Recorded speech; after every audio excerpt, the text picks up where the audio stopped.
Good evening on this beautiful Wednesday, May 16th. It is sunny, almost warm. Supposed to be spring. We're very happy that you could come to attend tonight, which is the last night, the last forum of this year, of this series. The forum this year was called Understanding Cancer Research and Current Treatments, Empowerment Through Knowledge. Tonight, the theme that we're going to be developing with three amazing experts is the rivalry of stem cells. Rivalry? Rivalry. You understood. Normal versus cancer stem cells. Mais en français, ça dit la rivalité des cellules souches, cellules normales contre cellules cancéreuses. If anybody wonders what my first language is. My name is Nicole Beauchemin. I am a senior professor in the Goodman Cancer Research Center, and I've been adopted by 3 other departments, but we'll skip this. Our first speaker tonight is Dr. William Pastor. William is a very, very, very new recruit at McGill. He joined the faculty in January 2018, but as you'll see from his bio, he's actually very much an expert in this topic. He grew up in Washington. Don't hold it against him. He's been working in laboratories during his high school training, and then he studied chemistry at Harvard University. He earned a PhD at Harvard Medical School in 2011, where he worked with a clear expert professor, Anjana Rao, and studied something that's called epigenetics, which are little genetic marks on the DNA, and that guide how genes are turned on and off during embryonic development, but in many different types of situations as well. After finishing his PhD, he took a bit of a sabbatical and went to Nepal, where he taught science at a medical school. Then he came back to the University of California at Los Angeles to do his postdoctoral training. He studied under Professor Stephen Jacobson and Professor Amanda Clark, and he was trying to figure out how each embryonic lineage is turned on and off. During his training, he received many fellowships from the National Science Foundation, the Defense Department, Jane Coffin Childs Foundation, Eli and Edith Broad Stem Cell Research Center. And he now is a professor an assistant professor in the Department of Biochemistry at McGill. And his lab has now started some work on epigenetic regulation in stem cells and mammalian development. I would just like to remind the 3 speakers, you do need to, as much as possible, face the audience. We do have a good old pointer for you, so be careful if you turn around to make sure that the microphone follows as much as possible. So, William?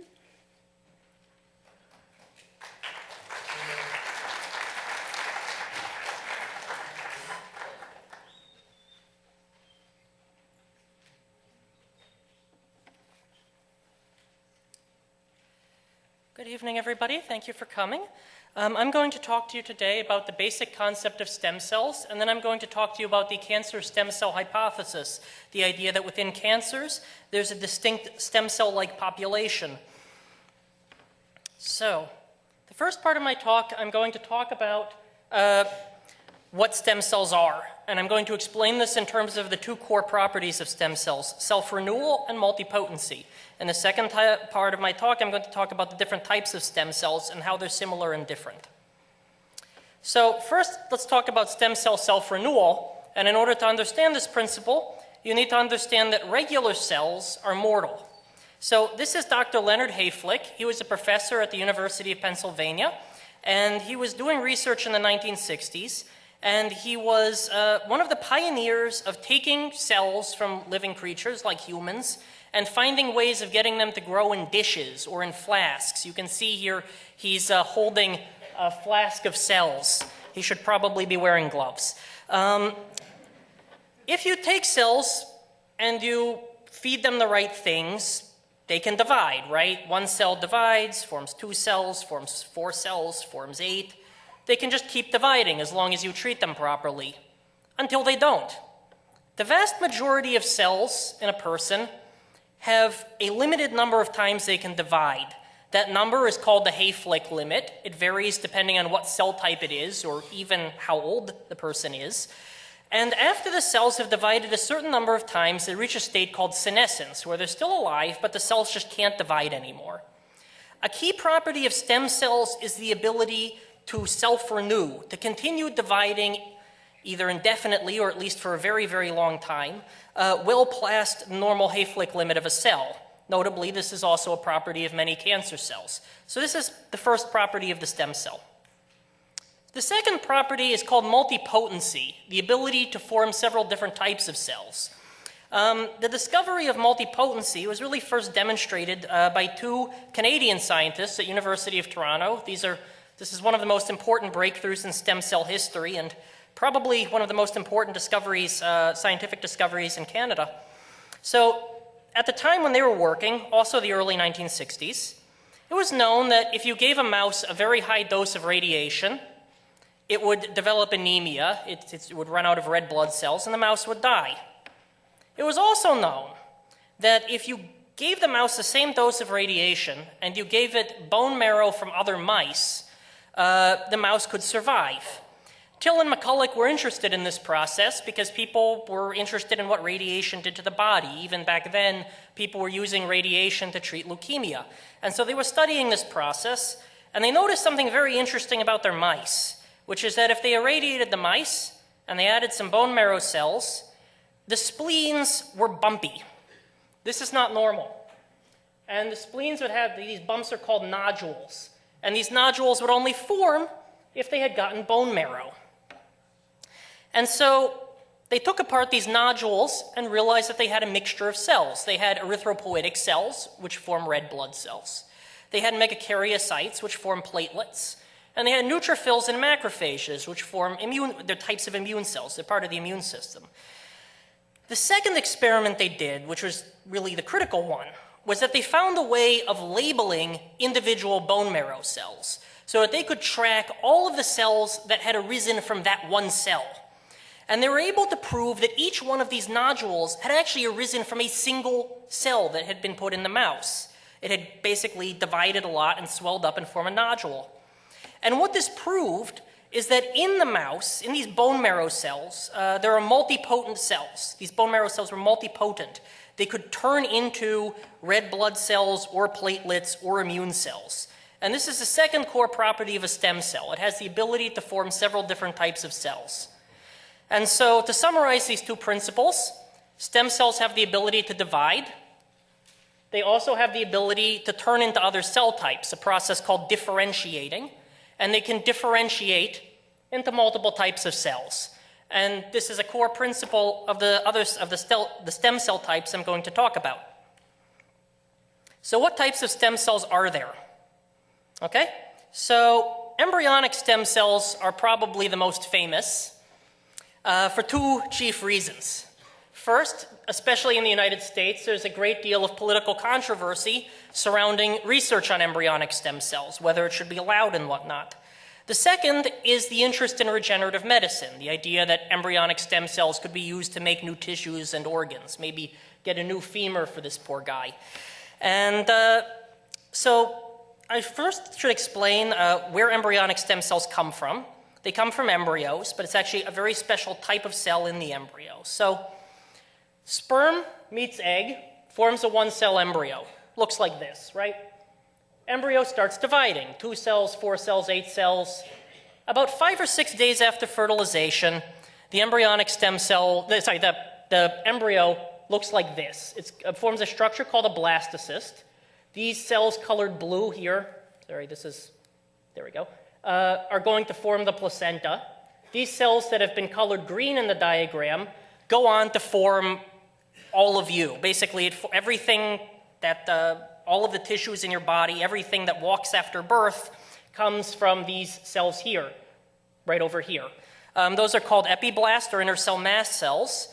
And Thompson and colleagues at University of Wisconsin were able to culture one of these blastocysts on a dish. They got these inner cell mass cells to grow out, and they were able to form embryonic stem cells. The key property of these embryonic stem cells is that, like these cells that they came from, they can form any tissue in a mature person. They can give rise to all of the parts of the body, which is why there's such interest in them from a regenerative medicine perspective. Two more things I should say about embryonic stem cells. People wonder sort of where do we get these embryos. People do in vitro fertilization to have children. And so they'll fertilize, get single cell embryos, make blastocysts. People will make some number of embryos. They'll implant them. Some people decide they're done having children, but they still have embryos left over frozen, and they have the option of donating those embryos to scientific research. In Canada and other countries where this research is done, nobody creates embryos specifically to use them for science. We only generate embryonic stem cells from in vitro fertilization embryos that would otherwise be discarded. The second thing to say about these is that these special cells here that have the ability to form every tissue, they only last a couple weeks during normal development. Then they turn into tissues. It's only really when you put them on a dish and give them the right media, the right things to grow in, that they can just keep dividing indefinitely. So the different types of stem cells. So these embryonic stem cells are said to have a property called pluripotency. They can form all tissues of the mature organism, all tissues in a person. There's also these multipotent stem cells, also called adult stem cells. These actually form when the fetus is developing. It's not a great name because they exist in fetuses and children and adults. And they have the ability to form specialized cell types. So a neural stem cell can form different brain cells, but it can't form blood. They can form some specialized cell types, but not all. And these continue with you throughout your adult life. Right now you have hematopoietic stem cells that are forming new blood and immune cells. You have mesenchymal stem cells that will regenerate muscle after injury, etc. And this is basically how your organs regenerate. Most of the cells are differentiated and can only divide a certain number of times, but you have these stem cells that are constantly producing new cells. Now, here's the idea of the cancer stem cell. So the cancer stem cell hypothesis goes as follows. People typically understand cancer cells as cells that can divide indefinitely, right? They divide uncontrollably and they can divide an infinite number of times. But the idea of the cancer stem cell hypothesis is that within a tumor, you have a large number of cells that can only divide a finite number of times. And then you have a smaller number of cancer stem cells that have the ability to divide indefinitely and form the other cells of the tumor.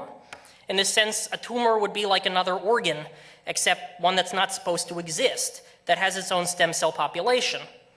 And so it's easy to propose a hypothesis like this. How can that be demonstrated? And this was demonstrated, among others, by two Canadian scientists, Dominique Bonnet and John Dick. And then the other question is, how do you even know which the cancer stem cells are, right? I mean, here I wrote CSC on them. They don't have labeling in real life. You have a tumor. Which ones are the cancer stem cells? And the basic logic of their experiment was this. Cells have lots of proteins on their surface, right? I mean, I'm drawing them like they're little balls, but they have all these proteins inside of them, and they have proteins outside of them. And you can tell cells apart by looking at the proteins on their outside, the same way you can tell me from other people. I have hair, I have this shaped nose, I have a wide jaw, whatever. Different cells will have different proteins on their surface that can be used to distinguish them from other cells. So hematopoietic stem cells, the type that form blood, have a very high level of this protein called CD34. And when they differentiate, they have less CD34, and they start having more of a protein called CD38. Now, Bonet and Dick were studying a type of cancer called AML. It's a type of leukemia.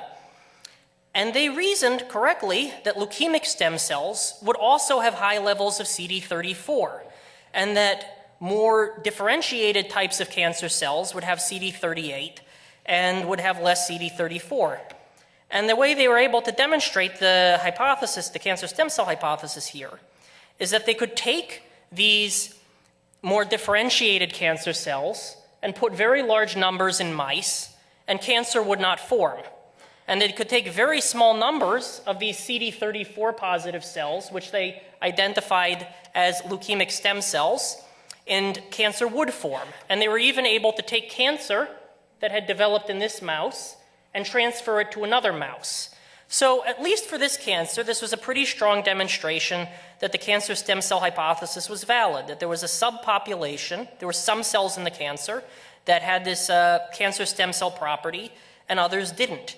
And this also illustrates a second point about cancer stem cells, which is that physically, in terms of what proteins they make, in terms of what genes are active, in terms of what they look like, they very often look like the stem cells of the corresponding tissue type. So here, a blood cancer looked like a regular blood stem cell in a lot of ways.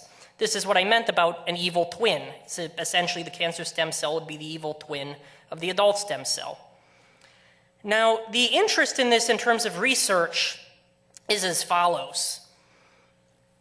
When you treat a tumor with chemotherapy, cancer cells die. But the issue is, are you successfully targeting the cancer stem cells as efficiently as the other cancer cells? And there's evidence that at least in some cases, cancer stem cells may be especially resilient. Even though they can divide indefinitely, they often divide more slowly than the other cancer cells. And chemotherapy tends to be more effective against fast-dividing cells. And furthermore, a lot of cancer stem cells express proteins that help them pump foreign compounds out of the cell, including chemotherapeutics. And so cancer stem cells may be simply much more difficult to kill than the rest of the tumor, and this could explain, in some instances, the recurrence of cancer. And so a very active area of cancer research now is finding ways of identifying and selectively destroying cancer stem cells. That's a big area of research here at McGill and elsewhere. So to summarize the lecture, there's three types of stem cells I talked about: embryonic, adult, and cancer stem cells. Embryonic stem cells correspond to a cell type that exists very briefly in the early embryo. Adult stem cells start forming in the fetus and continue to exist in the adult. And cancer stem cells are present in at least some types of cancer. And this is something I should stress. It's not clear that the cancer stem cell hypothesis is equally valid for all cancer types. For some cancers, it seems that many or all cells are immortal. And Professor Grigoriev is also going to talk about some of the limitations about where the cancer stem cell hypothesis may or may not be true. A common property of all these cells is the ability to indefinitely self-renew. Embryonic stem cells are said to be pluripotent. They can form any tissue in a mature organism. Adult stem cells are multipotent. They can form the cells of a specific tissue. And cancer stem cells can form other cancer cells. And last thing is that the cancer stem cells are in many ways similar to adult stem cells in terms of what proteins they make and what genes they have active. So I just wanted to include one slide about my research. So my background has been mostly in embryonic stem cells, but when I just became a professor, it was time I wanted to do something a little bit different in my lab. It may have helped that I had that baby over there in the corner. Can you see her? And I became very interested in the placenta and the development of the placenta. And so my lab is working on culturing placental stem cells. Working on culturing placental stem cells and using them to study which genes are important for the development of the human placenta. So thank you for listening. It's been a pleasure speaking to you.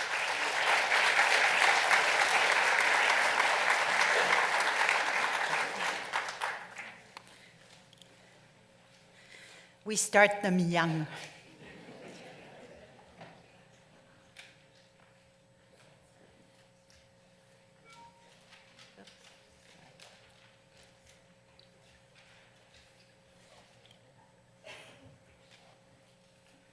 pas long. Faut que je te présente. So William did a pretty good job at explaining the different types. And of course, being a cancer center and being interested in how the disease evolves and how we can treat it, we also thought it would be important to learn a lot more about the cancer stem cells. For this, we invited this fine young gentleman here, Alex Grigoriev, who is now an assistant professor in the Department of Pathology and has his laboratory at the Glen site of the MUHC, and he's in the cancer research program there. Alex started his career some time ago at Laval University in Quebec City. He was my next door neighbor for 2 years in the laboratory of André Veillette here in the Cancer Center, where he did a master's degree. And then he ran off to the Netherlands to do a PhD in the laboratory of Professor Hans Clevers, who at the University of Utrecht. And Hans Clevers, for all of those working on intestinal and colon cancer cells and stem cells, is like the king of stem cells. So he was there for a number of years. He became interested in studying developmental signaling pathways that is responsible for maintaining adult stem cells. In 2008, he came back to Canada and did a postdoctoral training period at the Lunenfeld-Tannenbaum Research Institute with Dr. Jeff Rana. There, he studied the underlying causes driving the initiation of colorectal cancer. And finally, in 2017, last summer, he joined the program here at McGill, and he's going to talk to us tonight about shifting identities, adult stem cell in regeneration and cancer.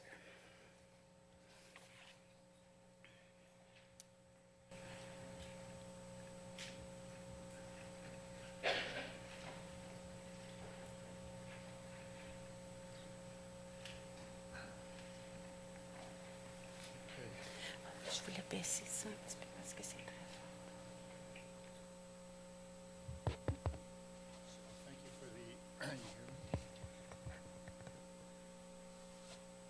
So thank you for the introduction. It's not. Okay, go. Okay, thank you for the introduction.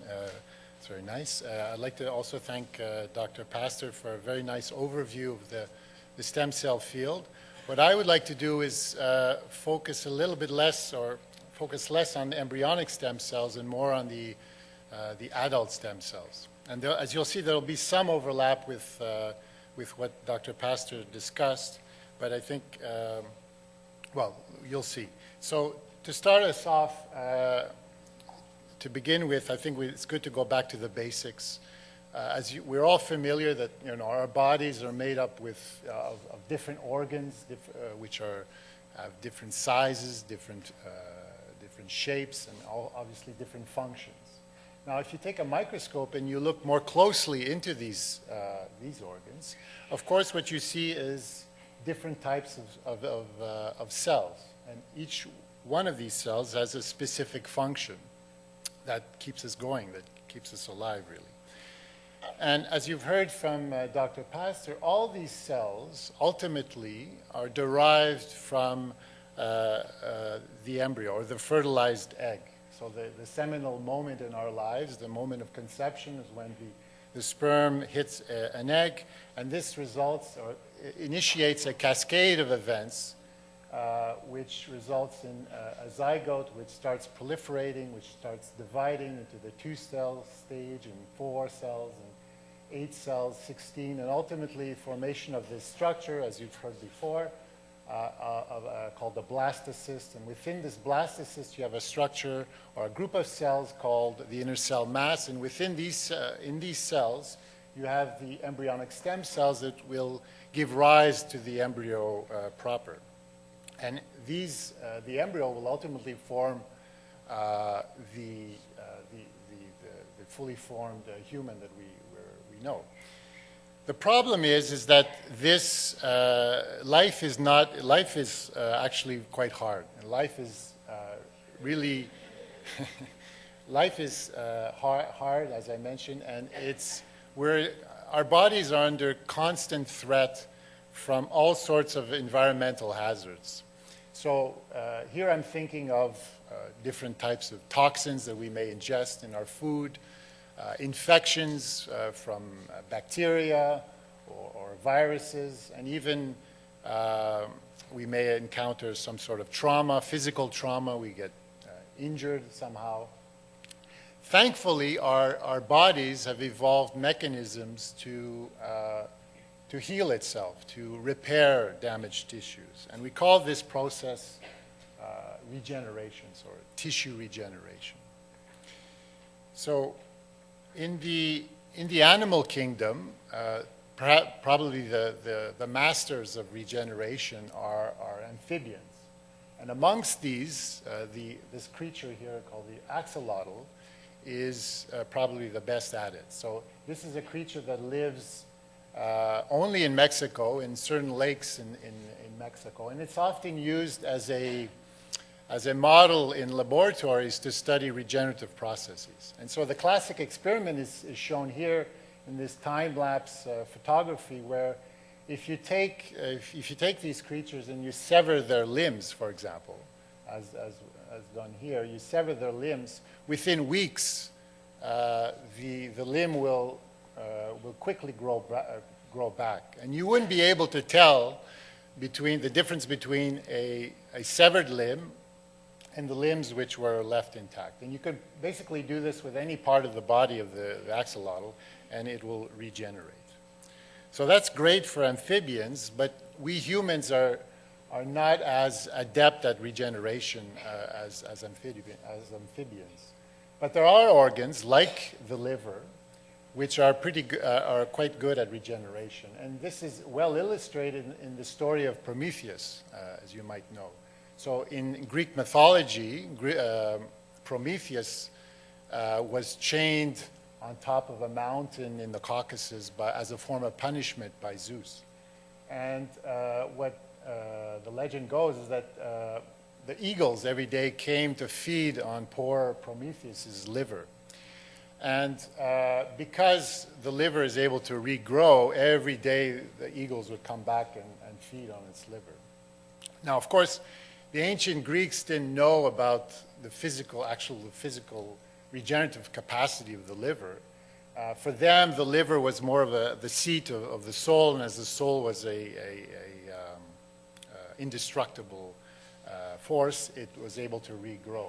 But nowadays, of course, we know better, and we know that, for example, in the clinic, this is a fact that is used very often in the clinic, if you come in with a diseased liver, surgeons are able to remove a good chunk of the liver, up to 70% of your liver, and remove the diseased part, and through some tricks that surgeons know, this can lead to regrowth of your liver to almost the original size.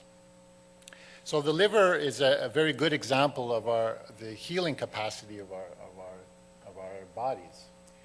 Now, there are other tissues in our body, which I define here as self-renewing tissues, like the skin or the GI tract, which also show quite amazing regenerative potential. And, but in this case, it's not the whole organ that regenerates, but it's more certain cellular compartments, certain cell types within these tissues that can regenerate. And so the good example of that is probably your skin. So we're most familiar with our skin. If for example, you cut yourself, obviously you start bleeding, and once a blood clot is formed, then we're all intuitively, we know that the skin cells will close the wound and heal the tissue. So, and how this is done is through the action of this epidermal layer. So there are cells at the very surface of our skin called epidermal cells. And there are multiple layers of these cells. And at the very base, the basal layer of these cells, there are a population of stem cells that become activated during injury responses. And in the skin, you also have another stem cell population, which sits as a bulge of cells along the axis of the hair follicle, which normally is involved in hair growth. But when you injure yourself, you cut yourself, these bulge stem cells will also participate in the regenerative process. So that's for the skin. Now, in the GI tract, this is an organ that I study in the lab. So it has a very similar setup. So you have, although it looks different, essentially it's the same. You have a thick layer of epithelial cells here shown here.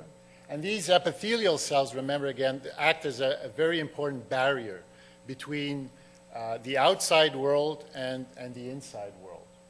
And so in the intestine, you have these structures called villi and crypts. And the crypts, these glandular structures, are made up of multiple cells which have a very high proliferative capacity. They're continuously proliferating. And at the very base of these crypts, you have adult stem cells called intestinal stem cells. And they're shown here. I zoomed in on these cells. They sit at the very base of the crypts. And what's important to note is that stem cells don't function on their own. Although they have proliferative capacity, their self-renewing capacity depends on other cells. So they're nestled, in the case of the intestinal stem cells, they're nestled in close proximity to other cells which are critical for maintaining their self-renewing capacity by secreting factors, growth factors and other types of components which maintain or allow these stem cells to continuously divide. So, yes, so this is a slide. So the intestinal stem cells give rise to different cell types, or differentiated cell types that are found in your intestines, and they have different functions, physiological functions. For example, this absorptive cell is critical for absorbing nutrients from the food we ingest.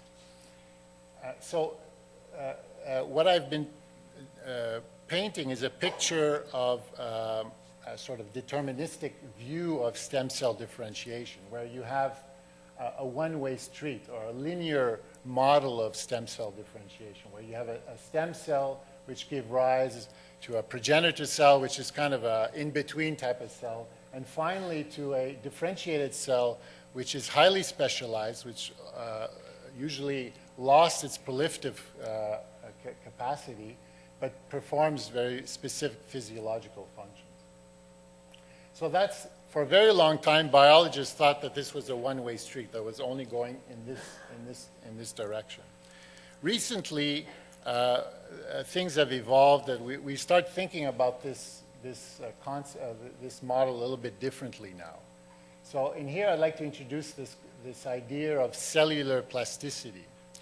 So where, in this case, differentiated cells can go back in time, in a sense. So they can de-differentiate and give rise to stem cells. So going backwards in time. So whereas stem cells differentiate, it is possible in certain circumstances where differentiated cells will de-differentiate. And there's many examples of this, or many experiments that have shown that this can occur. And probably the best known example of this was performed by Professor Yamanaka in the 2000s, and he was awarded the Nobel Prize for this experiment. And what he did was take cells called fibroblasts, which are components of our connective tissues. So what he did was he took genes which are highly expressed in embryonic stem cells and introduced them into fibroblasts. And then what he noticed was that these cells started converting or becoming embryonic stem cells. And from these embryonic stem cells, he was able to generate a fully formed mouse. So this was one example of conversion, of taking one cell type and converting it into another. And this was an example of what I call experimentally induced plasticity. So it's something we can do in the laboratory to cells to convert, to change their fate. So over the years, there have been, as I've said, there's been many examples of this interconversion of cells, or this plasticity that can be induced in the laboratory. Even in the 80s, people were taking fibroblasts and introducing specific transcription factors, in this case MyoD, and they were able to convert these into muscle fibers. But again, there's many different examples of interconversion or changes in cell fate that could be induced through genetic tricks. Now, more recently,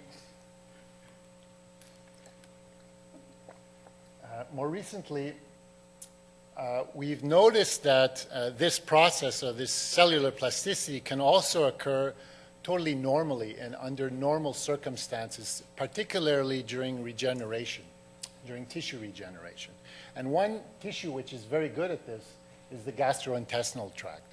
So for example, if you cause damage to the epithelial cells within your gut, so you injure your epithelium within your gut, not only do the stem cells become very much activated and participate in the renewal or the regeneration of the epithelium, but we've noticed that also the differentiated cells can de-differentiate and themselves generate new stem cells which help the regenerative process. And in other tissues, which are far less proliferative than the gut epithelium, like the pancreas or the liver, a very similar process occurs where you have differentiated cells that take on properties, that reprogram themselves, take on properties of stem cells in order to participate in the regenerative process. So this slide,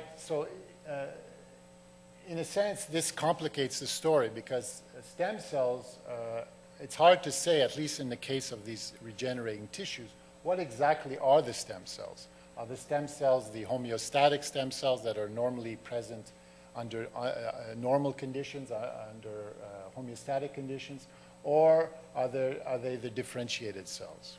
So this is a bit of a semantic issue, but I think the other question that is worth asking is whether this process of cellular plasticity, does it have any relevance, or is it just some sort of academic pursuit that we have as scientists? So I think it does, well, to answer the question, I think it is important. And the reason why it's important is something we've already heard from Dr. Pastor, is that we can no longer see cancers or tumors as a simple collection of rogue cells that proliferate, incessantly. Cancers are very much like regenerating tissues or normal developing organs.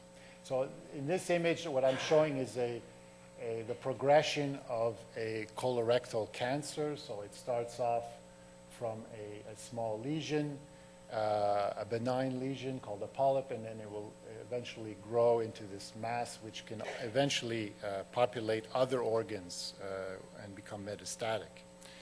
So as I said, it's important to view tumors as a heterogeneous population of cells. So within these tumors, you have cells which have properties of stem cells which drive the growth of tumors.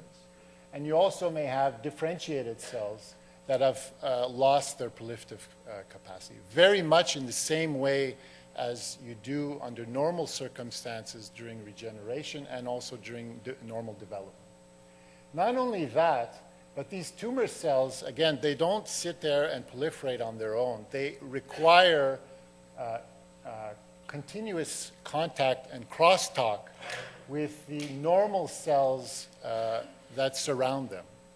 So these cells may be fibroblasts, they may be cells of the immune system, they may be even cells, fat cells, for example.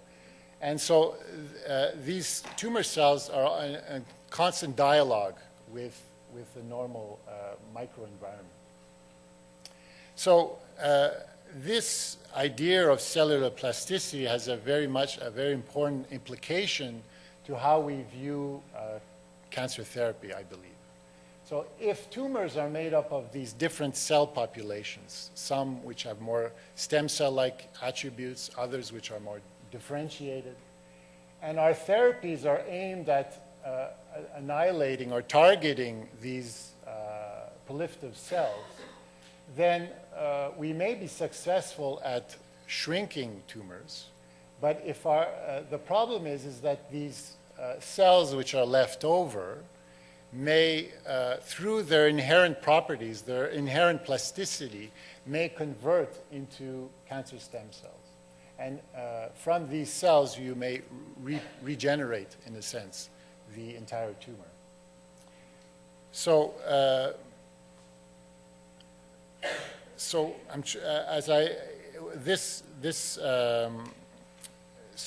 if cellular plasticity is important for how we view chemotherapy, I think it's very much important that we start defining what causes plasticity. What are the inherent or the genes and factors that are involved in controlling cellular plasticity?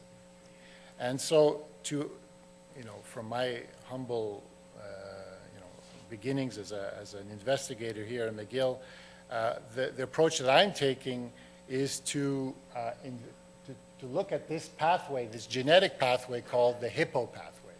Now, besides, it's a very interesting pathway, not only because it has a cool name, but because there are a number of experiments that have been done that indicate that the Hippo pathway is really critical in controlling tissue size during development. So in the last 10 to 15 years, there's a number of experiments that have been shown that if you manipulate the levels of this genetic pathway, you can control the size of certain tissues. This was done initially in the fruit fly, the Drosophila.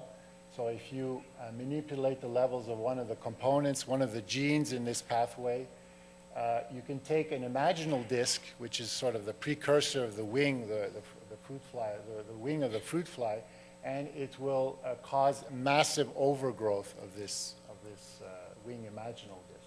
Similarly, in the mouse, we can play around with the levels of this, the signaling levels of this pathway, and we can cause certain tissues to grow massively, like in the liver or in the heart. So without getting into any of the specifics, what's important to note about this pathway is that it's evolutionary conserved. The genes we have, which are present in us, that are involved in this Hippo pathway, are also present in the fruit fly. And so they're very highly conserved. They're a bit different, but they do very similar things.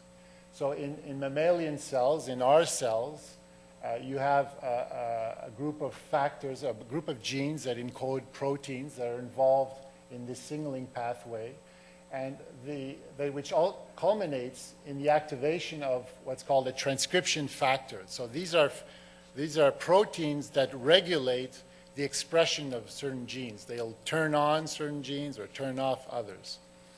And when this factor, for example, this factor called YAP and its partner TAZ, when they become activated, they can turn on genes in our cells, which regulate cellular proliferation, cellular survival, and so on. And ultimately, this causes these massive tissue overgrowth phenotypes that have been observed. Now, in my lab, we're not so much interested in these tissue growth phenotypes, although they are interesting. What I'm interested in looking at is the role of this in particular this YAP transcription factor, in cellular plasticity following tissue injury responses in the gut epithelium. So remember I talked about the gut epithelium, which, where there are stem cells in the crypts. And these, and the evidence so far indicates that YAP is also very critical in controlling cell fate decisions. So it's able to convert these stem cells under stress conditions, under injury responses, and change their fate.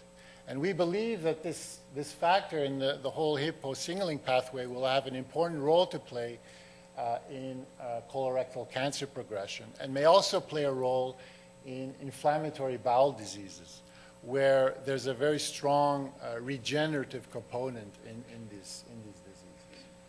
So I'll stop right there, and I'd like to thank you for your attention. And just to mention, in my labs at the Glen, I started a few months ago, and I'll be happy to take your questions later on. So thank you.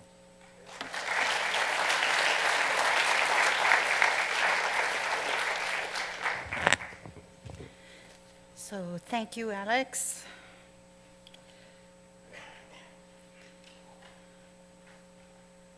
So now, since we're doing this the good old way, we're actually going to even switch computers. But before we do this, I want to introduce our physician for tonight, Dr. Pierre Lanneville. Pierre and I also go back. Yeah, me too. So it was really hard to find information on Pierre. He has to be the most discreet man on internet. But I did manage to find a few things. So he did do a bachelor's in science at McMaster University. You can correct me if the information is wrong. Then he did his MD degree at the University of Ottawa, and he studied focus on chronic myelogenous leukemia for some time.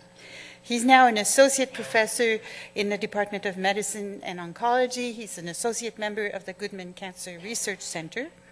And as a clinician, he focuses on cord and other hematopoietic cells for clinical applications that have been initiated in the newly created Cellular Therapy Laboratory in the Center for Innovative Medicine, which is called the CIM.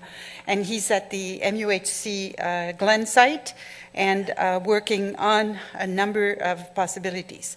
What I can tell you from reading a number of testimonies from patients on the web, he is extremely well appreciated from all of his patients and his students. So it's a pleasure to have you, even though you may be jet-lagged.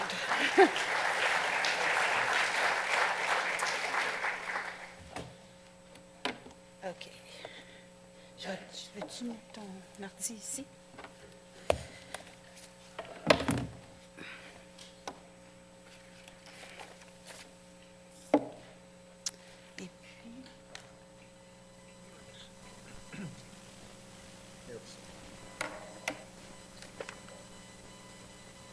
Thank you very much, Nicole, for the introduction, and good evening, everybody. So, yeah, I'm a clinician. I'm a hematologist. That's somebody specialized in blood. And better part of my career has been both clinical and research, mostly in blood cancers.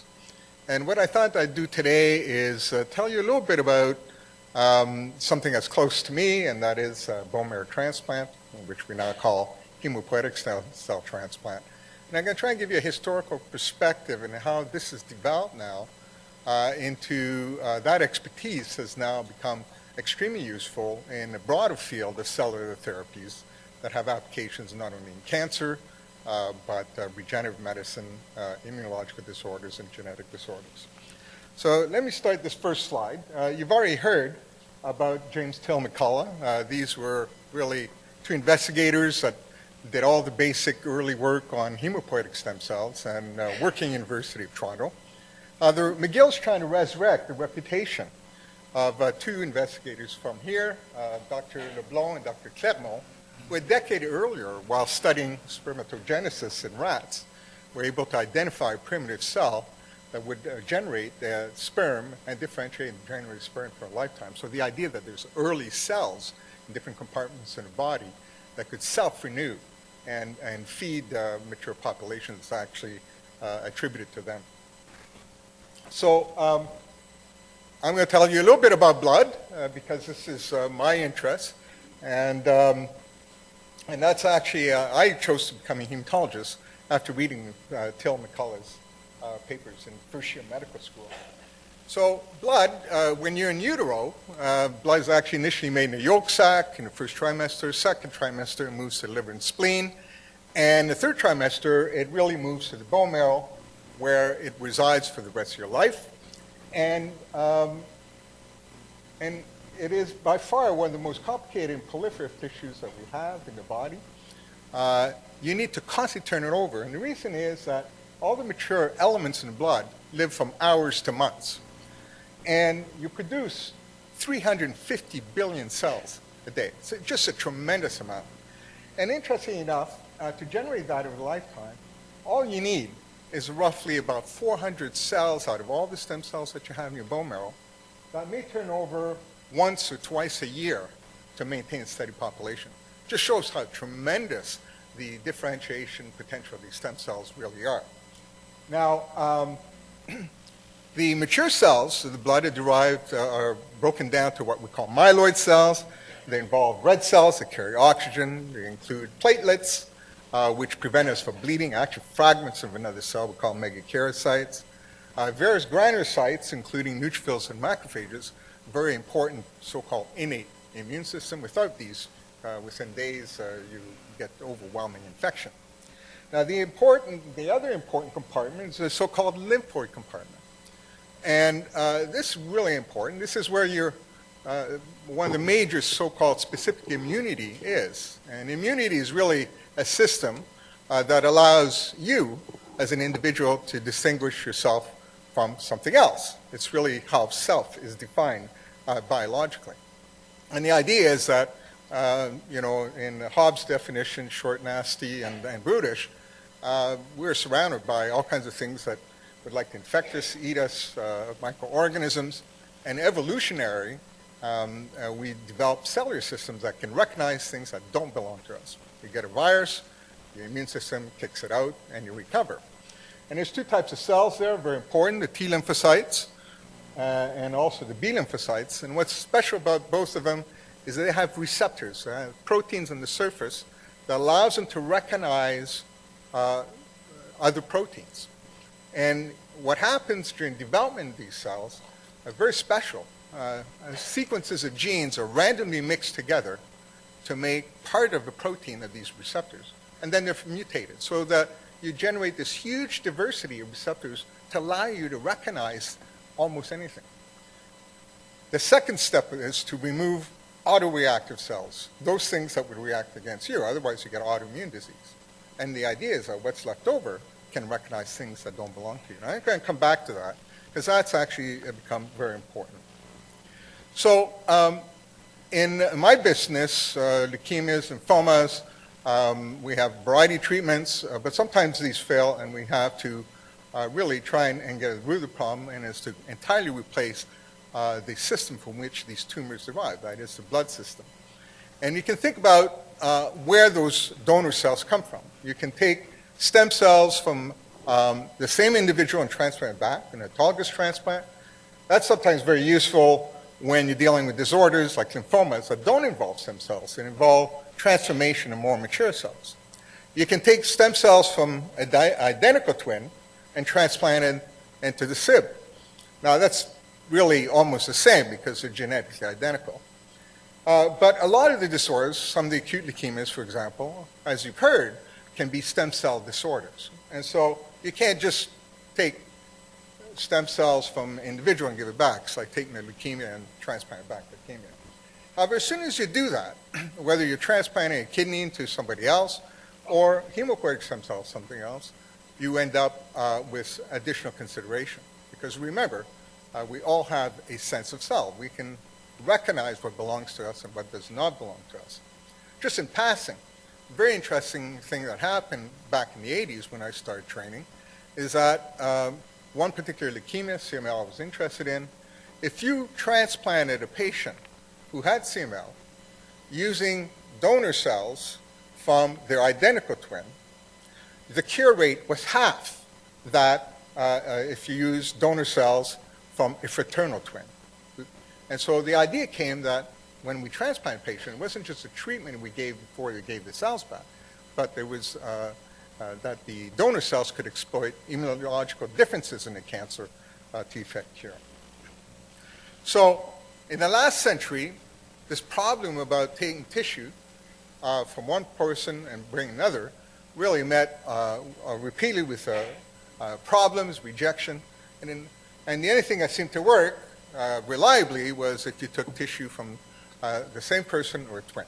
And in fact, when the first renal transplant done was actually done back in 1958 at Royal Victoria Hospital, the old hospital right across the street here. However, as I mentioned, if you tried to get tissue from anybody else, it ended up a major problem of rejection.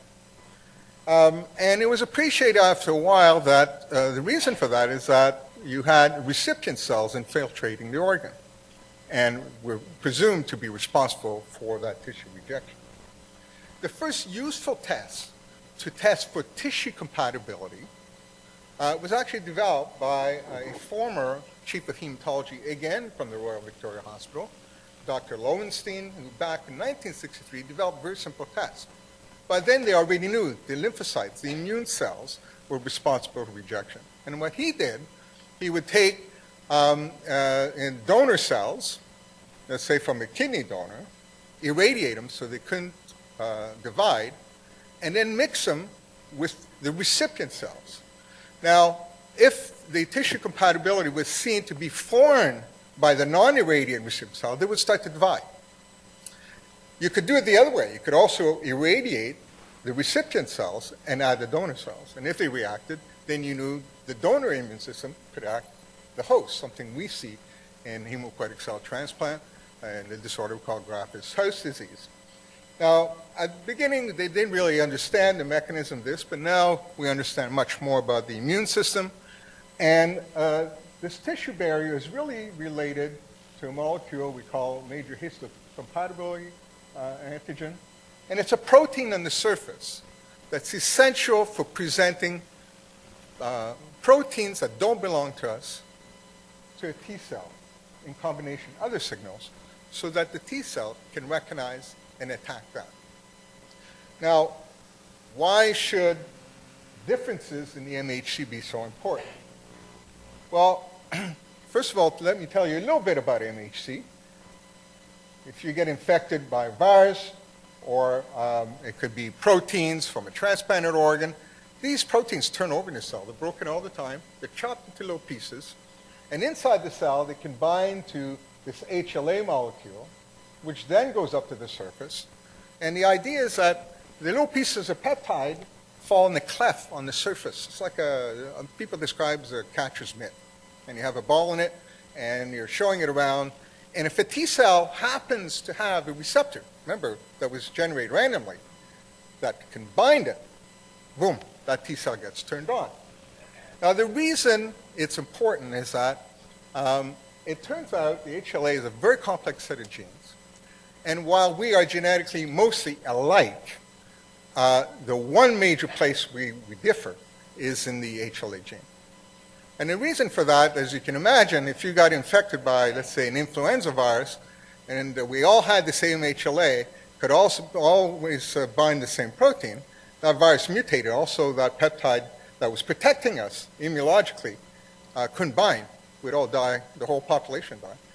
So over the millenniums, as man migrated out of Africa and is exposed to different pathogens, there's evolutionary pressure to generate that diversity. But that diversity is a major difference between all of us, the MHC. And so if you are given cells that have an MHC different from yours, it's the most powerful antigen that we know, and is a reason for rejection, and is a reason for the MLC reaction. Now we don't mix lymphocytes anymore, we just sequence the gene. So it's encoded in autosome. So if I take a brother or sister, there's 2 copies of these genes. So the way it sorts out between mom and dad, you have a chance in 4 of having a match. However, it's so diverse that if I go out in the general population and I point at any one of you, the chances that you would be a match to me might be 1 in 60,000. Now, family size is again smaller, so when we do bone marrow transplant, the truth is most people don't have a match sib. So what's happened over the years is that now there's 10 million volunteers or so throughout the world that is given a blood sample to be HLA typed and put in a database. So if I get a patient that doesn't have an HLA matched donor, in our case we go Hema Quebec, that handles the registry to contact registries throughout the world and find a donor. The issue though is that nowadays we can find a donor that's unrelated, that's a match for you in about 80% of the time. However, it takes 3 to 6 months. If you got refractory leukemia, you may not have that much time to wait. So now, in the early days, bone marrow transplant, we did that. We actually went in the bone marrow. We used to take patients to OR, suck out a liter of marrow that contained stem cells, and then reinfuse it directly into the patient. I used to do that as a resident every Tuesday morning. We got really good at doing that. And you may not know, but the first transplant in pediatric transplant in Canada and the first bone marrow transplant in Quebec was actually done by Penny Koch at Children's Hospital back in 1980. And shortly after that, the first adult transplant was done at the Montreal General Hospital in Quebec. We've learned over time that you don't necessarily have to go in the bone marrow. There's tricks to get the stem cells that normally live in the bone marrow to come out and circulate in the blood. And we can then just hook up a patient to a machine where we filter out the blood, remove the fraction of cells that contain stem cells, we infuse the rest. Patient sits there in a chair reading newspaper and chats.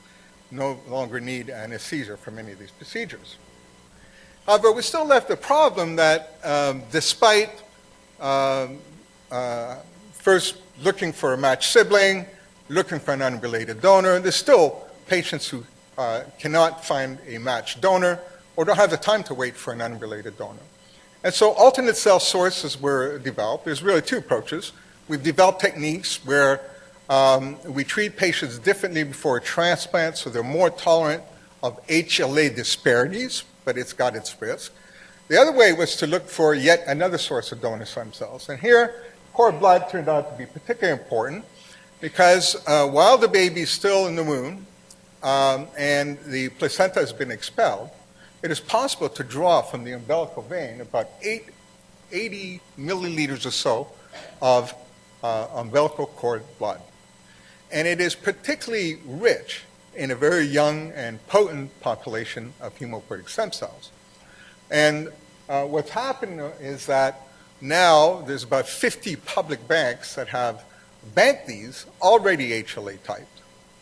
And using what normally would be discarded after birth, now we have basically availability off-the-shelf products that are available within 2 weeks. You don't have to wait 3 to 6 months. They've already been typed. It's already been collected. It's already in the freezer. Somebody's desperate to get it, you can call for it. So it's a huge advantage. The disadvantage is that babies are small, so even though they have a lot of really good quality cells, the number is not very big.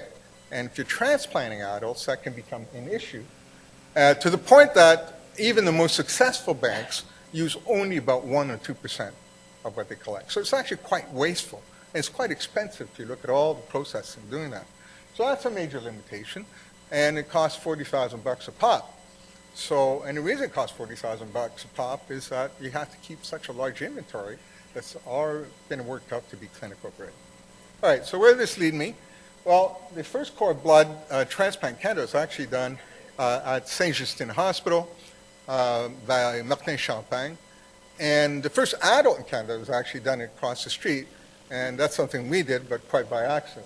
Now, normally I'm supposed to bring a patient. She couldn't be here, but I found a video that was done 16 years ago. A Montreal mother is alive today thanks to her baby. 6 months into her pregnancy, Patricia Durante was told she had leukemia and would die without a bone marrow transplant. She got that transplant using blood cells from her baby's umbilical cord. It's believed to be a medical first. Patricia Durante joins me along with the blood specialist who treated her, Dr. Pierre Linneville. Good morning to you both. Reminds me I shouldn't give up my day job, Patricia, right? can you walk us through a bit of this? Take us back to the time when you first heard you had leukemia. You were pregnant at the time. What was going on? I went for a routine glucose test to determine whether or not I had diabetes. It's a routine test, and that's when they told me that I had leukemia, and I was 6.5 months pregnant. What options were you given by doctors at that point? I needed to start treatment right away, so I was pregnant, and we didn't know exactly how to go about it. But doctors met with each other and decided that I was going to be transferred to the Royal Victoria Hospital. And Dr. Linneville took over the case. And that's when we started chemotherapy treatments while I was pregnant. It was very light treatments, which wouldn't affect the baby because the baby was protected by the placenta. And 1 month after these treatments, we did a biopsy, a bone marrow biopsy, and we noticed that I wasn't responding to the treatment. And that's when we needed to do an emergency delivery. The baby was now 31 weeks, so she was placed into an incubator, and I was treated with very strong dosage of chemotherapy, which put me into remission. And as Dr. Linneville said, the leukemia would probably come back 9 chances on 10, and so it did 2 months later. And in March 2002, they told me that I absolutely needed a bone marrow transplant. Okay, well, Dr. Linneville, let's hear from you. At that point in the story, what were you thinking? What was your advice? What were the options then? So I'll skip Well, to the that. options are quite limited. It's Maybe I'll show you the very end possible of that to clip keep, if it allows me to do that. to treat leukemia with chemotherapy and comes even up there. cure it chemotherapy. But just to make the point that there was an unusual circumstance, a young girl was pregnant, totally refractory leukemia. We normally don't use the patient's own cord blood, but it was really the only option at the time. And of course, it was special because only half the type. There's only half the genes are hers, and the other HLA was actually her dad. So it was a really pretty special thing, but it certainly got us interested into doing cord blood. And now I get postcards on a regular basis, and she named her daughter Angel to make the story. So that's how we got into cord blood. It was a kind of a crash and burn situation. And over time, we're interested in solving this problem. What about this bit that we're throwing out or not using, 98% of cord bloods that we collect? And how can we minimize that waste and make more of it available in paper? Really, the problem is the cell dose. And there's been 2 approaches. One of them, very exciting work done here in Montreal, Maison Rosemont by Dr. Guy Sauvageau, can take cord blood and expand the stem cells in vitro to numbers sufficient to engraft. The other approach we did is really quite different. And what we decided to do is take litter units that are rarely big enough to transplant individuals, but are already in the bank. And ideally, we like to have about 50 million total nucleated cells per kilogram, with a really inferior level of 1.5 times 10 to the 7 cells. Once you get below that, usually it doesn't take, or you get so-called failed engraftment.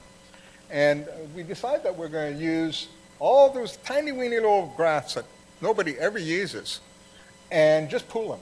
CD34 select them to remove the immune cells, in other words, just purified stem cells, and just add them with what we call a substandard but matched cord that would probably never be used to see if we could favor engraftment.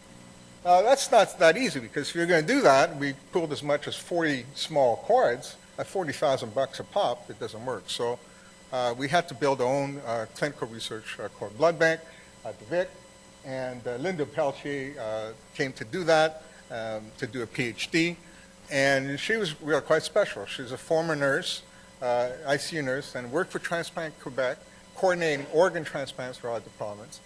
Then went to Hema Quebec, and is a person who set up Canada's first public umbilical cord blood bank, and then made a foolish decision to come and do a PhD with me to set up a clinical research bank. And I can tell you it's a huge amount of work just to have availability of those cords. And simple idea, take all these little cords, ignore the HLA type, pool them, select the CD34 cells immunologically on a special column using antibodies that contain magnetic bead. And just to show you what you can get, this is example one patient showing the proportion of the substandard match chord and all the fractions of the other chords. So we could take a graph that would be normally much too small to use and boost the number of cells well above the minimal threshold and closer to the ideal threshold for the number of cells. And make a long story short, with myeloablative contention, and this showing the first 7 patients, they all engrafted in a typically short time. Cord bloods typically 21, 28 days. Median time to engraft in neutrophils about 3 weeks. And by genetic analysis, we could show that it was only the matched cord they engrafted. Normally, we would expect that none of these survived. And at a year, these were really bad patients, so we're really not eligible for anything else. Terrible disease. 6 of those 7 patients were in remission at the 1 year. So since then, of course, there's been a lot of other examples of very exciting cell therapy and cancer. One very exciting thing is the whole field of cell therapy for cancers. And we knew, as I mentioned to you, back in the 80s, looking at allogeneic transplant, that part of the cure wasn't the idea you give lots of chemotherapy to kill the cancer and then you rescue them with stem cells, but that differences, genetic differences, donor and recipients, were responsible for probably more than half the cure of allogeneic transplants. And so for 20, 30 years, the holy grail was, is it possible to find a way, research-wise, to do the same thing? Last few years, very exciting technology. It is possible now to engineer T cells and have them express an engineered receptor that has a specificity for something you find in a cancer cell. So these are called chimeric antigen receptor T cells. And basically a patient, we do a collection of cells. We introduce, by various means, a gene that encodes this chimeric T cell receptor. And from that moment on, once you express that receptor, that T cell can then home. So that's been very exciting. Already there's approved indications for childhood acute lymphoblastic leukemia, diffuse large cell lymphoma, very promising results appearing now for multiple myeloma. And the last time I looked, there's about 70 different antigens being targeted for clinical purposes using this technology. The other interesting thing that's developed in terms of cell therapy, so-called mesenchymal stem cells. You heard a little bit about it. You can get it from a variety of sources and tissues. My interest is that you can also get it from umbilical cord tissue, not from the blood, but from the jelly that surrounds the blood tissue. Again, discarded fetal tissue, you can salvage these valuable cells. And as you've heard, they can differentiate into a variety of different lineage of interest for people doing regenerative medicine. But they also have very interesting properties, so-called immunomodulatory properties, that make them actually very interesting to patients who have autoimmune disorders and other autoimmune inflammatory disorders. And lastly, another revolutionary technology is the ability to do gene therapy, in particular gene editing. It's now, probably if you have attended some of these lectures, heard quite a bit about it, the ability to actually fix broken genes.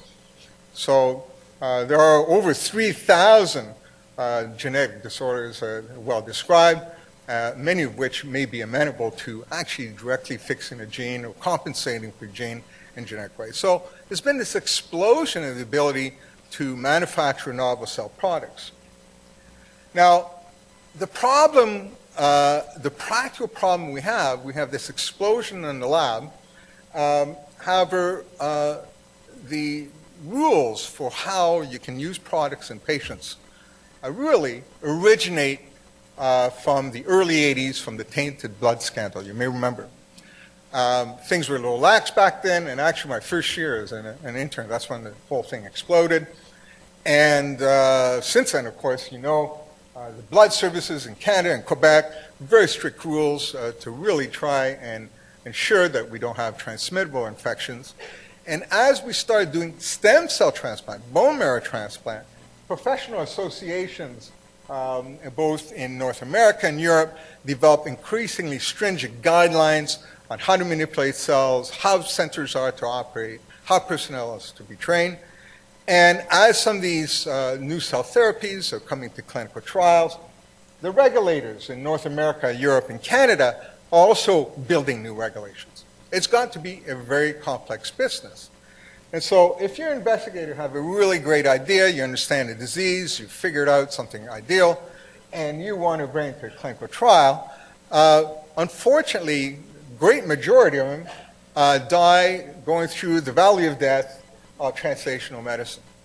It's one thing, it's hard enough coming up with a bright idea, getting funding, having something really work well in the lab. And then you go and you have to satisfy all these regulatory requirements.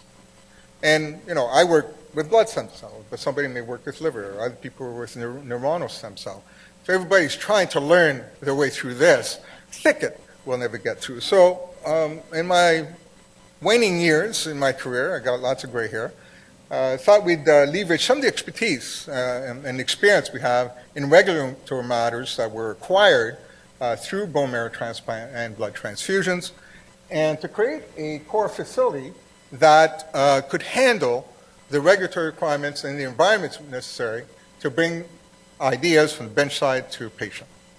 And so we took advantage of a new facility in the new McGill University Health Center, the cell therapy laboratory, and we put it inside what we call the Center for Innovative Medicine, which is really a hospital within a hospital for research.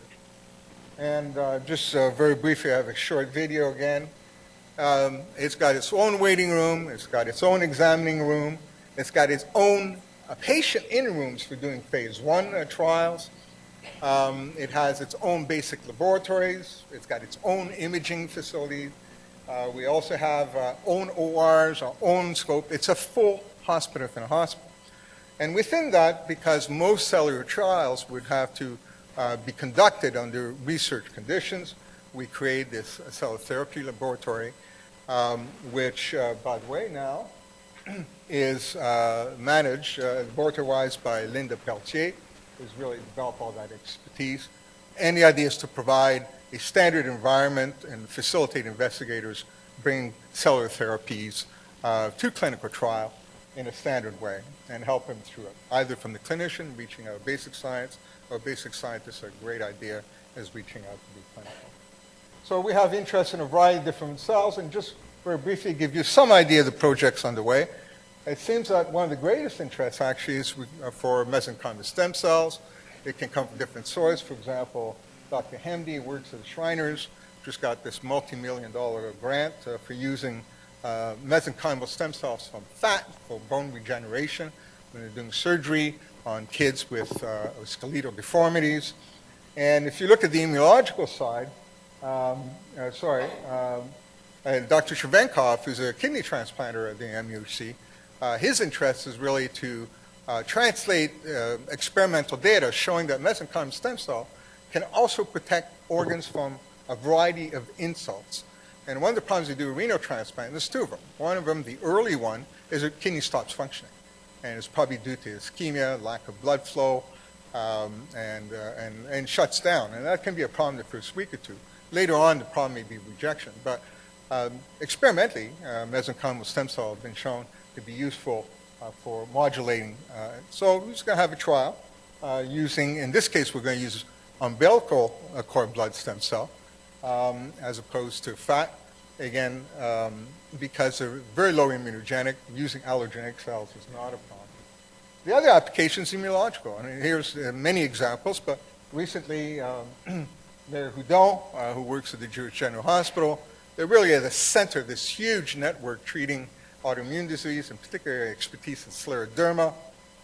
And there's already some evidence from other centers that mesenchymal stem cells may be beneficial in treating this terrible disease that has limited therapeutic options. And just an example here, lastly back to cancer, they're not necessarily using stem cells, but just this habit and practice and expertise in manipulating cells in the clinical environment. An interest I had a long time, CML, a disease that's a chronic leukemia but kills you naturally on average about 5 years in the past because it transferred on to an acute leukemia. First cancer in man when we found a translocation, that is, breaks in the chromosome. And the result of the break, it joins two genes that form this protein called BCR-ABLsym. And when you express that in a pluripotent stem cell, hematopoietic cell, it causes a leukemia, and we can measure it down to a part per million. It was also the first cancer in man in which we had targeted therapy back in 2001. Small molecular inhibitor. Survival went from nearly 0 to now it's approaching near normal. The problem is patients end up having to take the medication lifelong.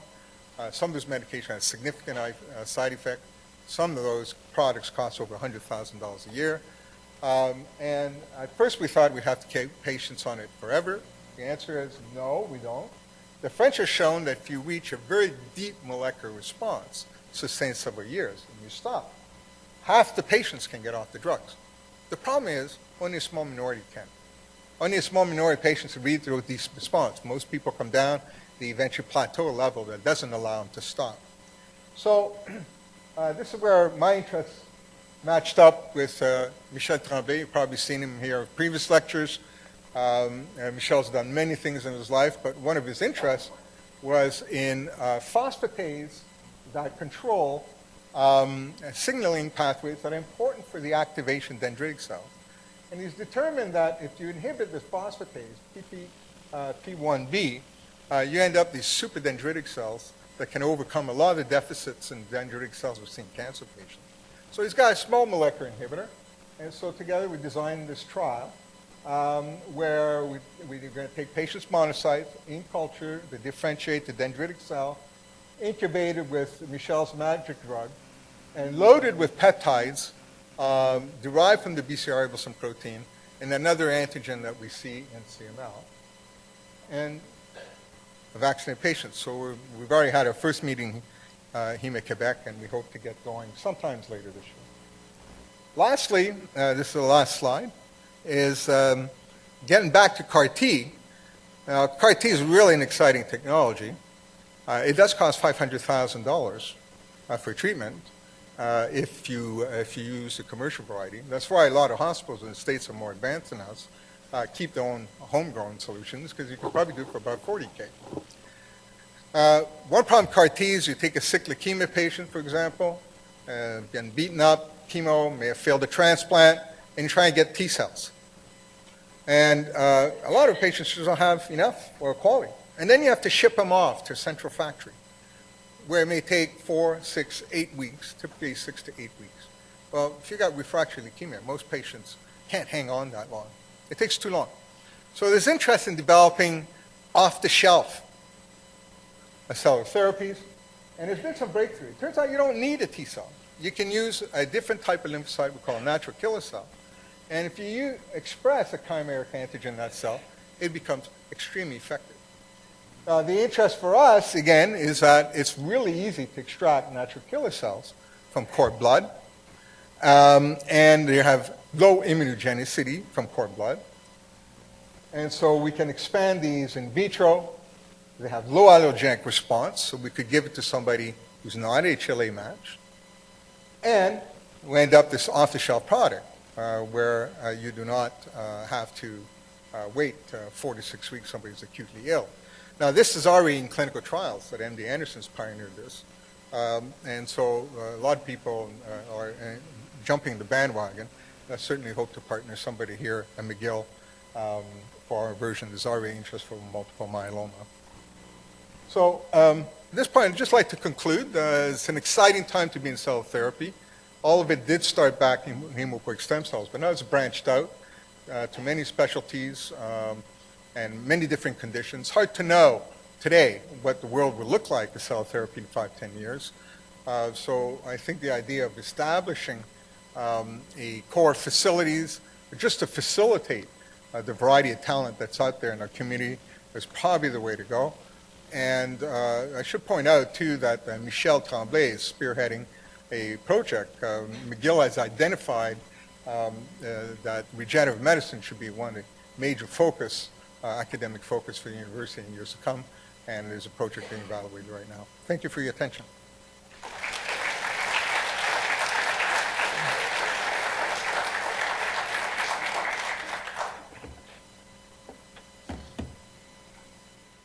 Okay, so before we proceed to the question period, you should have received cue cards with little pencils. So if you have any questions you'd like to address to our three speakers, could you please write your questions down, and some of our volunteers will go up and down the aisles and collect the questions.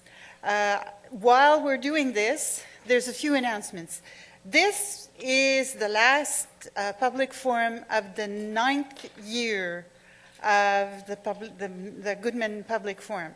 There will be, I'm proud to announce, there will be next year another series. And for this, for us to prepare according to your wishes, it's really important that you fill out those survey questions and you tell us what is interesting to you and what we haven't addressed yet. We have all sorts of ideas, but you know, whether or not they will be interesting to you depends on your feedback. And if you can send some of this feedback our way, either by email or by filling out the sheets that you have for survey, it would be much appreciated. This year particularly, organizing and holding the Goodman Public Forum has been quite an experience and quite a challenge. And we owe it to a good number of our student volunteers and our administrative volunteers who have been instrumental in getting everything organized. Sometimes it works, and sometimes we'll see how iPhone does in terms of recording the session. We are recording tonight. We're going to try and match the audio portion that's being recorded with the PowerPoint projections that we have. So it won't be a film as you see before, but you will have, we'll organize something that you'll be able to pick up on the web. It may take a little more than 2 weeks this time because it's going to be technically a little more difficult. We're sorry for this. It fell through the cracks, is why we don't have audio tonight. So please send down your questions, and please send in your survey, your answers to the survey. I did have a few more slides, but Pierre actually was good enough to sort of lead into this. The fact that so many people at McGill, in isolation most of the time, we're working on stem cells, cancer stem cells, and various clinicians exploiting some of these technologies as best as possible to help treat patients who have problems with regenerative situations or cancer patients, has prompted Michel Tremblay to set up the stem cell network. And these people have all gotten together. They have received funding from the Strauss Foundation to establish the network. The network is now really well situated and created. It's become one of McGill's priorities in future funding campaigns. And Michel and Pierre and a lot of other people are working very hard to attract interest at McGill on this type of topic. So it should hopefully be possible to push these new ideas as much as possible forward. Now, great. Now we just need to get there. Let's see if we can get there. So you can ask.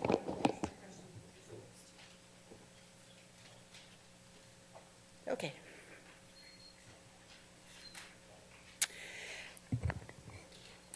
With the advances in research, what is the evolution of cancer survival since you started your career? For Pierre Lanneville.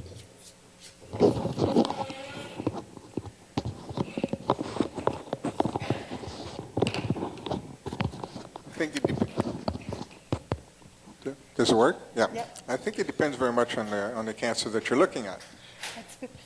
It depends very much on the cancer that you're looking at. In some cases over my career, for example, CML, where just about everybody died when I started, and now we're talking about stopping drugs entirely in these patients with a normal survival. It's been amazing. In other disorders, such as acute myelogenous leukemia, we do almost the same thing as we did when I started my career.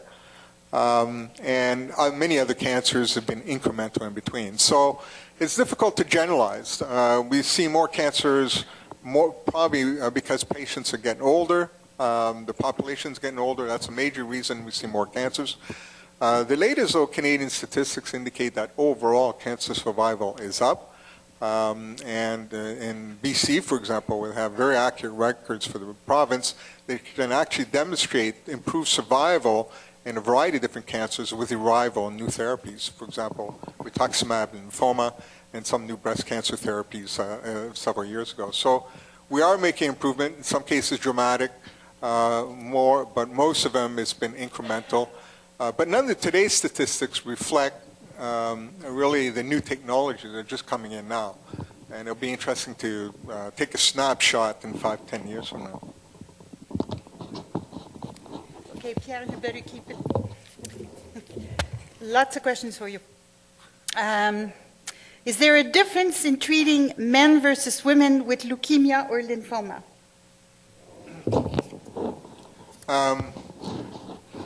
It's a hard question to answer because there's so many different kinds of lymphomas, there's so many different kinds of leukemias. So there are some differences. Certainly the acute leukemias tend to be stem cell disorders.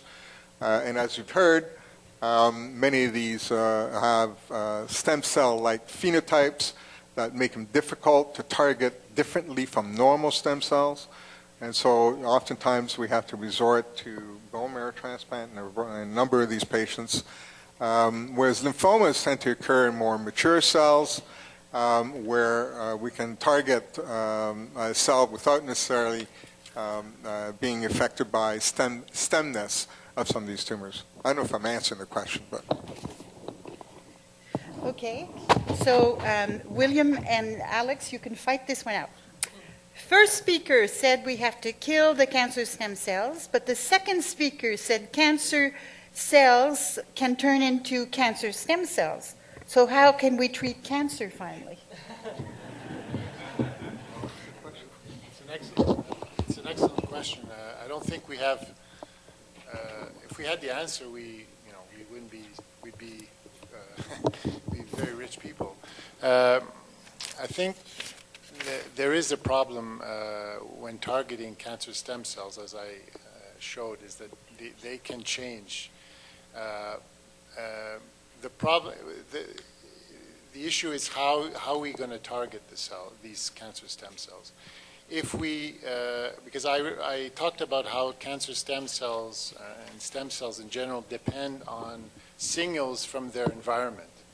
So if you're able to block those signals, in fact, which stem cells depend on, this would be one way of blocking tumor growth. So not exactly killing the cell, but killing the factors which help sustain these cells. And these factors are coming from the normal environment, which could be one possibility of one strategy to target cancer. So not exactly killing the stem cell, but killing the growth factors that are sustaining these cells. And no matter where they come from, if they ultimately come from a differentiated cell, which I talked about in terms of cellular plasticity, that these differentiated cells can de-differentiate, it makes no difference. They still depend on their surrounding environment and the growth factors which these cells provide. So that would be one strategy of tackling that problem. William, do you have something to add?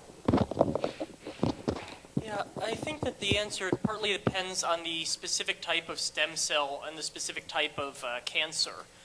Certain organ systems have a very high degree of plasticity where you see stem cells, where you see differentiated cells turning back into stem cells. Other organ systems, that's very rare or really just doesn't happen.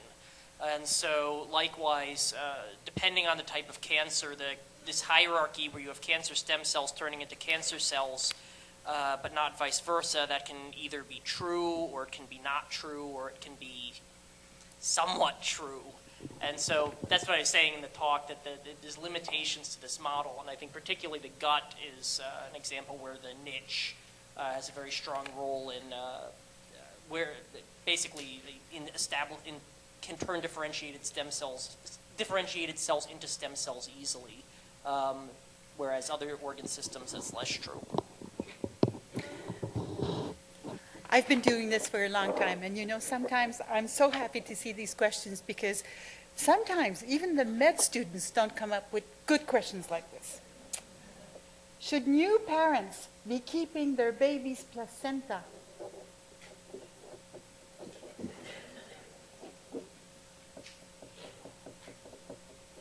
William? If only for... I can't think of any particular reason. Is this with regard to cord blood? That would be for your question.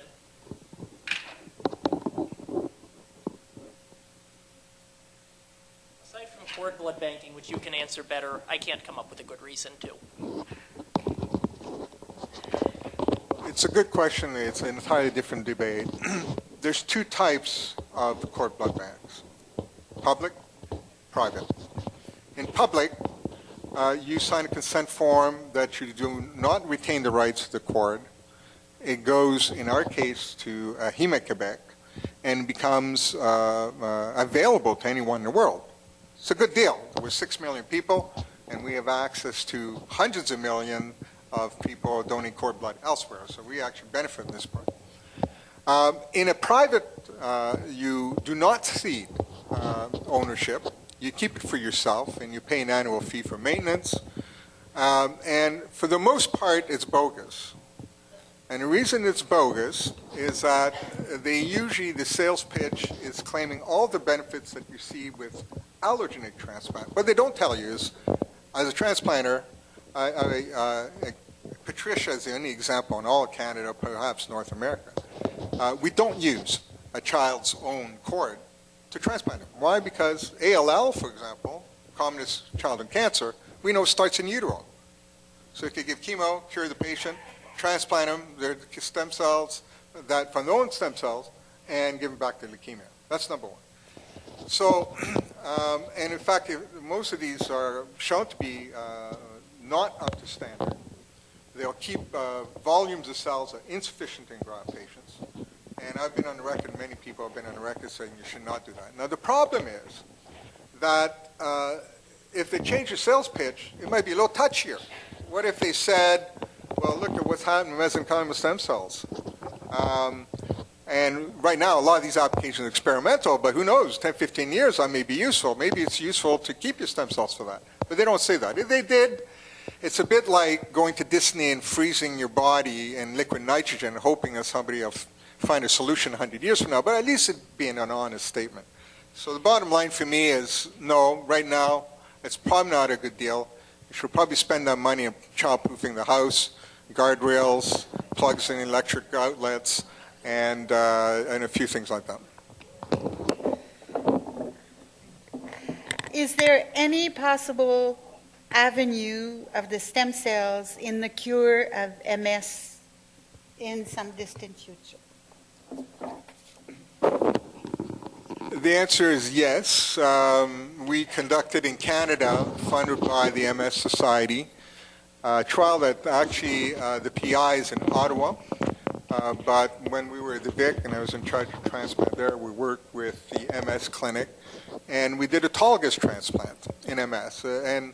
There's a long history of using autologous transplant for resetting the immune system in autologous immune disorder. And publications just came out last year. It takes 10 years to publish these trial results. And we picked patients who are rapidly deteriorating and all but one progressed. So it's really a success. The trouble is it's a pretty brutal procedure.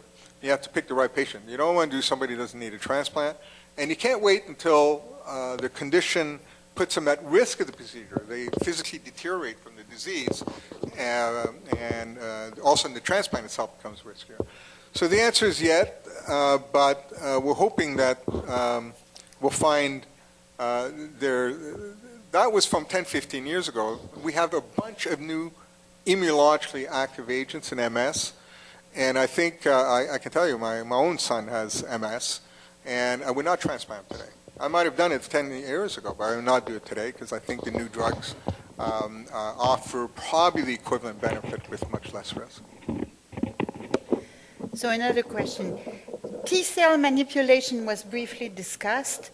What research is being done regarding regeneration of B cells after chemo treatment?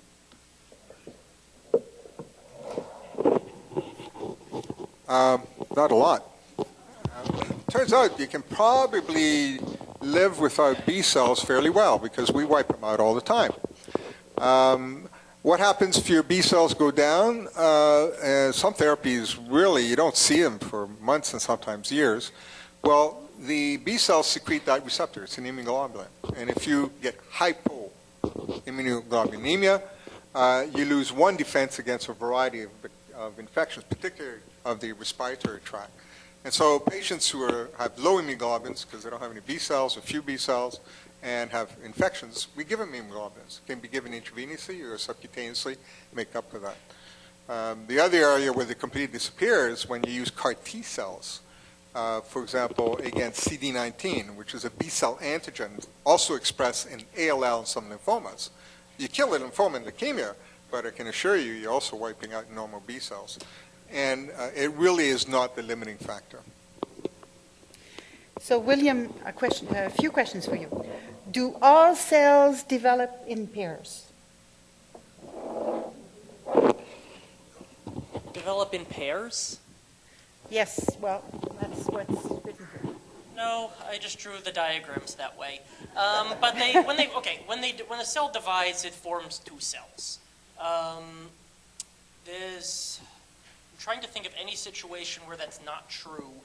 But no, because what happens when a cell divides is it makes a copy of its DNA, and half the DNA goes to the new cell. And half the DNA goes to each new cell, right? So cellular cells will always replicate and form two cells.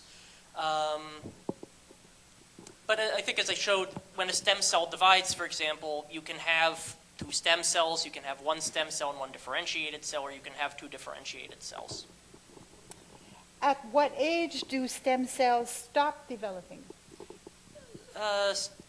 So certain stem cells remain in your body through your entire life. Your hematopoietic stem cells, for example, they're always there. There may be somewhat fewer of them and somewhat less aggressive in dividing as you get older, but they remain there through your entire life. Maybe that question is, when do you stop getting new types of stem cells? I actually don't have a good answer for that. I'm not sure if there's any stem cells that form after birth. The other scientists in the room have ideas. I can't think of any. So then the answer to the next question would be no, I presume. If stem cells stop developing at a certain age, are people free of developing cancer after that age? No. That's an interesting, but it's an interesting question too. Is, people always say a cancer cell comes from a cell that develops a bunch of mutations and gains this ability to divide indefinitely, invade, avoid the immune system, etc. It is true that stem cells or progenitor cells, things that have just differentiated from stem cells, are very often the root of a cancer. You think about it, they have a head start on becoming cancers. They have the ability to divide very well or indefinitely. So yeah, it's something of a trade-off. If we didn't have stem cells going later in our lives, we wouldn't get cancer, but we wouldn't be able to renew tissues. And I think some of why we age is that there's this careful balance where if you could regenerate your tissues better, you would be able to fix tissue damage more easily, but you would probably be more vulnerable to cancer. And I think, a lot of how we've evolved is this careful balance between having stem cells that can regenerate tissues versus not having so much cell division that you get cancer. So the next question is for Alex, and you're going to think you're back at your thesis defense, Alex. Is there a linear relationship between cellular plasticity, which say epithelial cells highest and neurons lowest, and the cell's susceptibility to cancer? You want the written?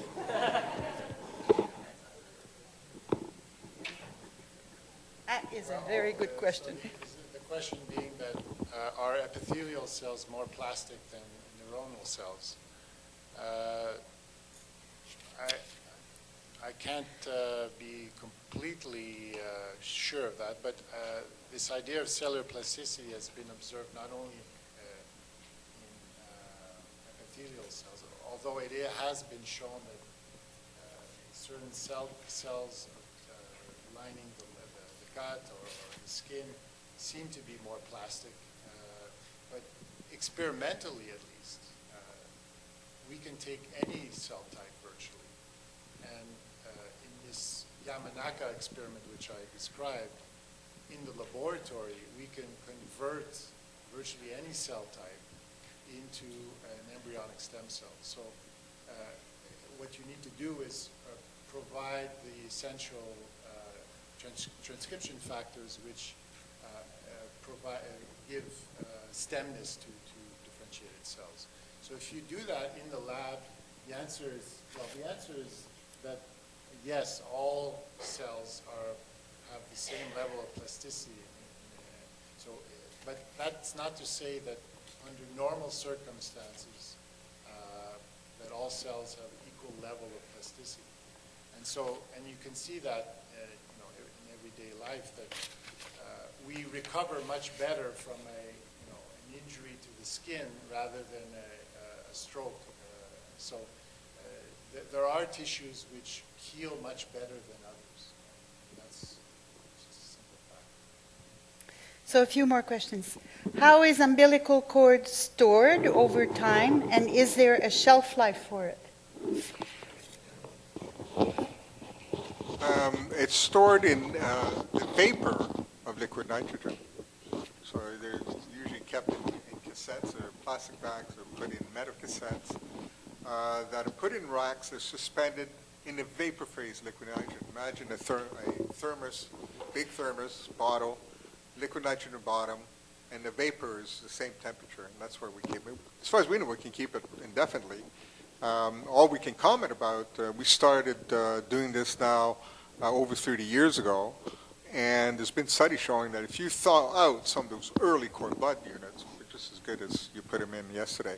So we really don't know what the ultimate shelf life is, and who knows, maybe it'll be a Jurassic Park movie in the future. Would multiple myeloma or other hematological malignancies be cured by a stem cell transplant from an HLA-compatible donor? From an HLA-compatible donor. Would multiple myeloma or other hematological malignancies be cured by a stem cell transplant? Well, the usual transplant we do in multiple myeloma is really an autologous transplant, which is just more chemo. Autologous transplant, there's really not much immunology going. Basically, we take advantage of the fact that if you increase chemo, certain tumors, you kill more cells.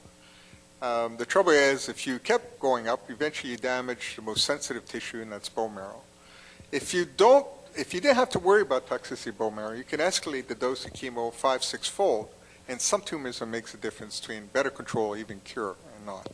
And the trick of autologous transplant, we take those vulnerable cells, put in a freezer, give you a very large dose that would normally damage your blood, and give it back.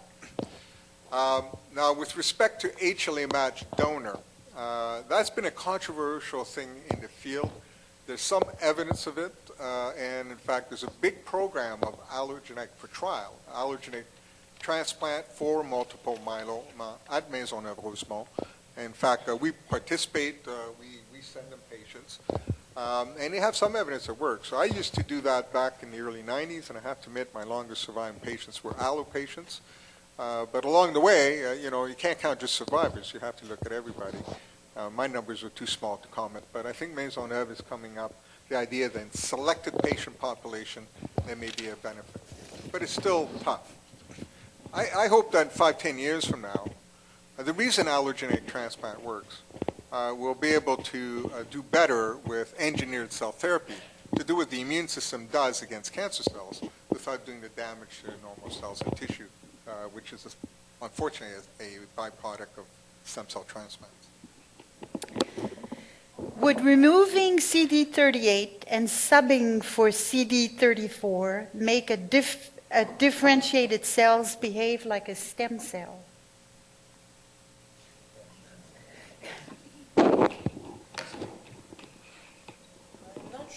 I haven't seen that experiment, but I think the answer would be no. So I think CD34 is involved in helping the cell attach to the bone marrow.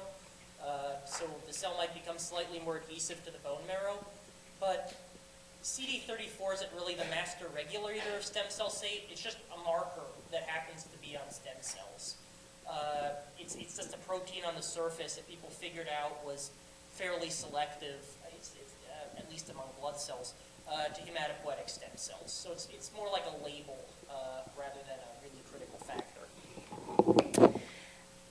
Do cells that are generated through plasticity express the same genes as the original cells?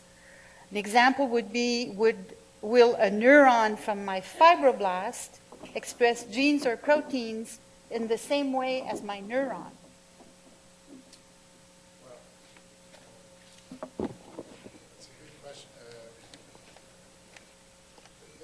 The simple answer is that a lot of this field is we don't know what are the factors. That's basically, if you are interested in that question, come work in my lab, because that's the question that we have, is that we're trying to figure out the mechanisms by which allows cells to shift in cellular identity. So the question whether neurons that are derived from cellular plasticity are different from, we know that that cells that are undergoing cellular plasticity start expressing other new transcription factors that may, these are the genes, the proteins which regulate gene expression. So we know that in order to induce plasticity, you need a certain set of transcription factors that will alter the fate of these cells. So ultimately, and these transcription factors will radically change the genetic program of these cells. So no, I don't know if I understood correctly the question, but the answer would be no, that there would be major differences between the two different cell types. So join me in thanking our three speakers.